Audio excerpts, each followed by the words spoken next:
Hello everyone and welcome to the study. तो ये हम लोगों का सेकंड पार्ट है, जो ट्रांसफार्मर का जो वर्किंग प्रिंसिपल है आइडियल ट्रांसफार्मर का, उसका ये सेकंड पार्ट है। तो उसके बारे में आज हम लोग डिस्कस करने वाले हैं। तो देखिए, डिस्कशन चालू करने से पहले पिछले वाला वीडियो जिन जिन लोगों ने नहीं देखा है वो पहले देख लीजिए। तो ये वाला वीडियो से फिर चालू कीजिए, तो आप लोगों को समझ में बहुत ही आसानी से आ जाएगा कि हम लोग क्या बात कर रहे हैं। तो चलिए चालू करते हैं। देखिए, तो पिछले वाला वीडियो हम लोग कहाँ पे एंड किए थे, वहाँ से ही चालू कर रहे हैं, लेकिन थोड़ा सा पिछले वाला वीडियो का थोड़ा सा ब्रश अप कर लेते हैं तो समझने में आसानी हो जाएगा हम लोग का। अभी तो क्या था, हम लोग का एक कोड था, प्राइमरी था, सेकेंडरी था ट्रांसफार्मर का। तो प्राइमरी और सेकेंडरी आपका था यहाँ पे प्राइमरी था और यहाँ पे आपका सेकेंडरी था। ठीक है, यहाँ पे आपका सेकेंडरी था, ये वाला प्राइमरी है, आपका सेकेंडरी है। तो हम लोग का सप्लाई वोल्टेज था V1 जो इज ऑल्टरनेटिंग इन नेचर और साइनसॉइडल वेवफॉर्म होगा इसका। और अब देखिए, जैसे ही हम लोग ये तो क्लोज सर्किट फॉर्म कर रहे हैं, ऐसे क्लोज सर्किट फॉर्म कर रहे हैं, जैसे ही यहाँ पे हम लोग सप्लाई वोल्टेज दे दिया, क्लोज सर्किट भी फॉर्म कर गया, तो इसमें से करंट फ्लो करेगा जिसको हम लोग बोल रहे हैं IE और एक्साइटेशन करंट है। अब देखिए, जैसे करंट फ्लो करना चालू कर देगा, यहाँ पे हम लोग MMF मिल जाएगा, यहाँ पे MMF मिल जाएगा, मतलब आपका MMF का मैग्नीट्यूड क्या होगा, आपका N1 इंटू IE। जैसे ही आपको MMF मिल जाएगा वैसे ही आपका फ्लक्स मिल जाएगा, फ्लक्स फ्लो करना चालू कर देगा इस कोर के अंदर से। अब देखिए, एज पर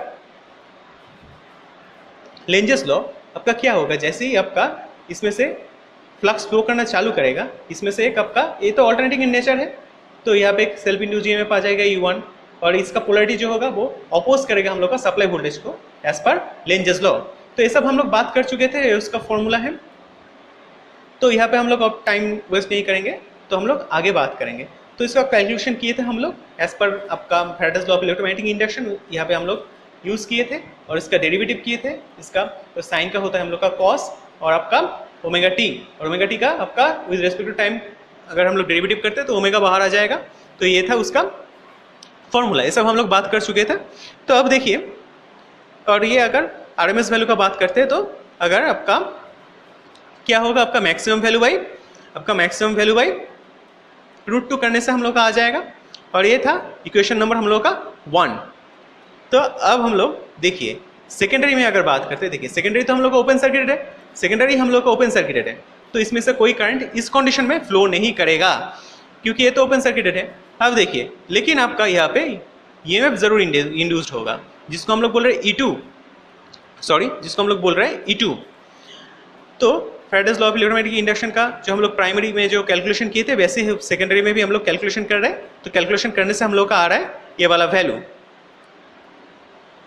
और सेम प्रोसेस में जैसे हम लोगों ने प्राइमरी में किया, वैसे ही अगर हम लोग अगर RMS वैल्यू का कैलकुलेशन करते तो सेकेंडरी में तो हम लोग क्या आ जाएगा, ये वाला, जिसको हम लोग बोल रहे हैं इक्वेशन नंबर 2। देखिए, अगर हम लोग equation number 1 divided by equation number 2 करते हैं, जो हम लोग इक्वेशन नंबर कौन सा था, ये 1, इक्वेशन नंबर 1, यहाँ पे देखिए सब टर्म ऑलमोस्ट आपका सेम ही है, √2 भी है, पाई भी है, एफ भी है, फाई भी है, ये सब कॉमन है N1 को छोड़ के। इक्वेशन नंबर 2 पे अगर हम लोग फोकस करते हैं तो देखिए, और बाकी का बाकी सेम है, तो हम मतलब सब कैंसिल आउट हो जाएगा, बस रह जाएगा आपका E1 by E2 equals to N1 by N2। अब देखिए, अगर हम लोग इसको क्रॉस मल्टीप्लाई करते हैं तो E1 by N1 equals to हम लोग क्या लिख सकते हैं कि E2 बाई N2 यहाँ से। तो अब हम लोग यहाँ से क्या बोल सकते हैं कि E1 था हम लोग का self induced EMF in primary, और ये था आपका सेकेंडरी में जो EMF इंड्यूस्ड हो रहा है, यहाँ पे प्राइमरी का नंबर ऑफ टर्न्स, ये आपका सेकेंडरी का नंबर ऑफ टर्न्स, दोनों को डिवाइड कर रहे हैं। तो हम लोग क्या बोल सकते हैं, EMF पर turn in primary equals to हम लोग का EMF पर टर्न इन सेकेंडरी। और ये तो हम लोग पहले भी कैलकुलेशन कर चुके पिछले वाला वीडियो में। तो ये बहुत ही इंपॉर्टेंट कंक्लूजन है, ये आप लोग नोट कर लीजिए। अब देखिए, V1 equals to minus of E1 हम लोग क्यों लिख रहे हैं, क्योंकि एज पर लेंजेस लॉ जो इंड्यूस्ड EMF होगा आपका प्राइमरी में, वो आपका प्राइमरी सप्लाई को आपको अपोज करना चाहेगा। इसका वजह से हम लोग ने इसको लिखा V1 equals to minus of E1। और सिमिलरली हम लोग ये भी बोल सकते हैं कि V2 equals to minus of E2। अगर दोनों इक्वेशन को हम लोग फिर डिवाइड करते तो हम लोग क्या बोल सकते हैं कि E1 by E2 equals to V1 by V2। Similarly अगर इस दोनों इक्वेशन को और इक्वेशन को हम लोग अगर कंबाइन करते हैं तो हम लोग कंबाइन फॉर्म में क्या लिख सकते हैं, आपका E1 by E2 equals to N1 by N2 equals to V1 by V2। अब देखिए, अगर फेजर डायग्राम का बात करते हैं तो जितना तक हम लोगों ने अभी तक बात किया उसके ऊपर अगर फेजर डायग्राम का बात करते हैं तो देखिए कैसा बनता है। अब देखिए, एट t इक्वल्स टू 0 में आपका फाई तो आपका 0 होगा, तो इसका वजह से हम लोग क्या कर सकते हैं, आपको ये जो फाई है इसको हम लोग ले रहे हैं हॉरिजॉन्टल एक्सिस में, मतलब एक्स एक्सिस में हम लोग फाई को ले रहे हैं। अब देखिए अगर हम लोग यहाँ पे थोड़ा सा गौर करते हैं, यहाँ पे देखिए, यहाँ पे E2 जो है आपका वो है आपका sine omega T minus pi by 2 और ये आपका जो फाई है। अगर ये दोनों का अगर एंगल को अगर हम लोग देखते हैं गौर से तो देखिए ये जो आपका है ये 90 डिग्री में लैग कर रहा है, E2 जो है आपका 90 डिग्री में लैग कर रहा है और आपका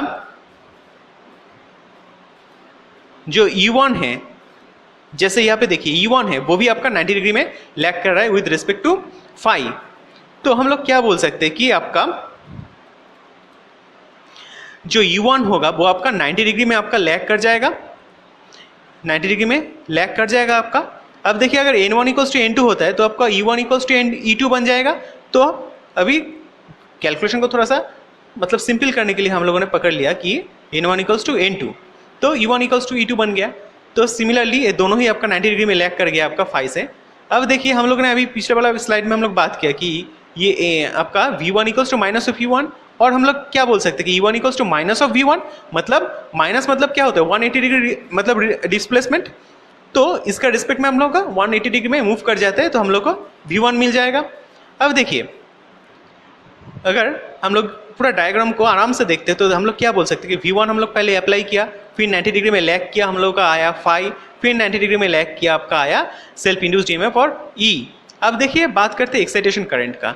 देखिए जो कॉइल है वो तो इंडक्टिव इन नेचर है, वो इंडक्टिव इन नेचर है और आइडियल केस है तो प्योरली इंडक्टिव है। मतलब हम लोग इंडक्टिव में क्या होता है, इंडक्टर में जो करंट होता है वो आपका 90 डिग्री में लैग करता है with respect to supply voltage, तो इसका वजह से 90 डिग्री में लैग कर रहा है आपका I। तो इवेंचुअली हम लोग यहाँ पे देख पा रहे हैं कि I और फाई सेम फेज में आ गया। अब देखिए अगर टाइम डायग्राम का बात करते हैं तो सिंपल है। तो फाई में देखिए फाई तो सिंपली आपका जो ऑल्टरनेटिव इन नेचर है और आपका साइनोसॉइडल फॉर्म है। I क्या होगा, मैग्नीट्यूड में कम होगा लेकिन सेम फेज में रहेगा, क्योंकि हम लोग यहाँ पे बात कर चुके हैं कि सेम फेज में। देखिए फेज डिस्प्लेसमेंट है नहीं, लेकिन आपका जो E1 E2 है वो आपका 90 डिग्री में लैग करेगा। मतलब 90 डिग्री बाद से यहाँ पे 90 डिग्री बाद से आपका ये आपका चालू हो रहा है। अब देखिए अगर हम लोग इस स्विच को क्लोज करते हैं, अब इस स्विच को अगर हम लोग अभी क्लोज करते हैं तो हम लोग क्या देख पा रहे हैं, जैसे ही स्विच क्लोज करेंगे यहाँ पे आपका I2 करंट फ्लो करना चालू कर देगा, I2 करंट फ्लो करेगा। तो जैसे I2 करंट फ्लो करेगा आपका सेकेंडरी में आपका एमएमएफ आ जाएगा, मतलब I2 इंटू N2 आपका जो एमएमएफ है वो फॉर्म कर जाएगा और जो जिसको हम लोग बोल रहे हैं F2। तो जैसे ये फॉर्म कर जाएगा एज पर लेंजर्स लॉ क्या करेगा, ये आपका फ्लक्स को अपोज करना चाहेगा। जैसे ही फ्लक्स को अपोज करना चाहेगा तो क्या हो जाएगा, flux tends to reduce, start reducing, क्योंकि डीमैग्नेटाइजिंग इफेक्ट के कारण ये इसको रिड्यूस करना चाहेगा। अब देखिए आपका जो सप्लाई वोल्टेज है वो अगर कांस्टेंट है तो आपका E1 भी कांस्टेंट होगा एज पर दिस इक्वेशन, या फिर जितना तक हम लोग अभी ने बात किया बस हम लोग बोल सकते हैं कि आपका V1 अगर कांस्टेंट है तो आपका U1 भी कांस्टेंट होगा। जैसे आपका U1 कांस्टेंट है तो U1 कांस्टेंट होने का कारण आपका क्या होगा, आपका फाई भी कांस्टेंट होगा। ठीक है, तो ये वाला भी इक्वेशन भी से भी आप लोग यूज कर सकते हैं। मतलब देखिए ये वाला इक्वेशन से भी हम लोग बोल सकते हैं अगर V कांस्टेंट है तो आपका E कांस्टेंट होगा। अगर देखिए E कांस्टेंट है तो फाई भी कांस्टेंट होगा। तो अगर फाई को अभी यहाँ पे कांस्टेंट रखना है तो आप लोगों को क्या करना पड़ेगा, यहाँ से एडिशनल करंट लेना पड़ेगा, सोर्स से हम लोग को एडिशनल करंट फ्लो करवाना पड़ेगा, तभी जाके आपका ये जो प्राइमरी में जो एमएमएफ होगा वो इंक्रीज करेगा, प्राइमरी में एमएमएफ इंक्रीज करेगा, तभी जाके आपका फाई इंक्रीज करेगा।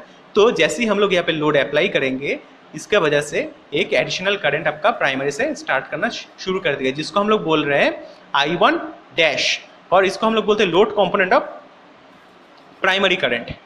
ठीक है, तो यहाँ से हम लोग क्या बात कर सकते हैं कि देखिए I1 dash N1 equals to I2 N2, क्योंकि ये लोड पड़ने के बाद ही आपका ये I1 आया। तो हम लोग क्या बोल सकते हैं, ये जो compensating primary current compensating primary MMF जो है वो आपका equals to secondary MMF F2।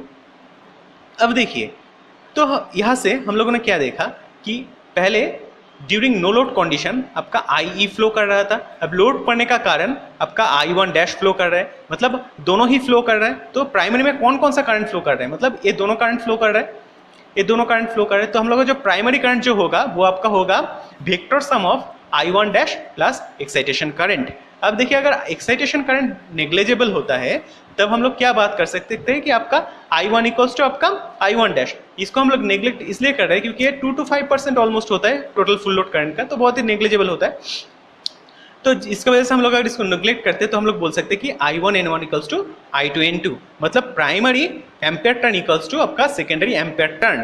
तो जहाँ तक हम लोगों ने अभी तक बात किया, तो अगर टोटल क्या मतलब जो हम लोगों ने अभी तक बात किया उसको अगर हम लोग कंक्लूड करते हैं तो हम लोग क्या बोल सकते हैं कि E1N1 equals to N1N2 equals to V1/V2 equals to I2/I1। तो यहाँ पे हम लोग इस वीडियो को एंड कर रहे हैं। अगला वाला जो पार्ट आएगा फिर इसका बाद से हम लोग उसको चालू करेंगे। Thank you.